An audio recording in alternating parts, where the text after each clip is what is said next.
ಸರ್ಕಾರಕ್ಕೆ ಆಗ್ರಹ ಮಾಡ್ತಾ ಇದ್ದೀವಿ. ನಮ್ಮ ಡಿಸ್ಟ್ರಿಕ್ಟ್ ಮಿನಿಸ್ಟರ್ ಅವರ ಕ್ಷೇತ್ರ ಹಲ್ಕರ್ಟಿಯಲ್ಲಿ ಹೆಸರು ರಾಶಿ ಮಾಡಿ ಒಣಗಲಿಕ್ಕೆ ಹಾಕಿದಂತಹ ಎಲ್ಲ ಹೆಸರು ನೀರು ಪಾಲಾಗಿದೆ. ನಮ್ಮ ಮಹಾಮಂತ್ರಿಗಳು ಇನ್ನೂ ಕಲಬುರಗಿ ಕಡೆ ತಲೆನೇ ಹಾಕಿಲ್ಲ.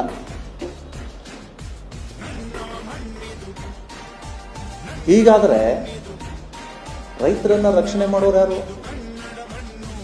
ಚುನಾವಣೆ ಬಂದಾಗ ಕಲಬುರಗಿಯ ಜೋಡೆತ್ತುಗಳು ಅಂತ ಹೊಗಳ್ತಾರೆ ಇವರಿಗೆ.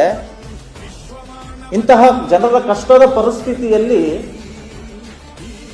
ಈ ಜೋಡೆತ್ತುಗಳು ಜೇವರ್ಗಿ ಒಂದು ಎತ್ತು, ಚಿತ್ತಾಪುರದ ಒಂದು ಎತ್ತು ನಾಪತ್ತೆ ಆಗಿದ್ದಾವೆ.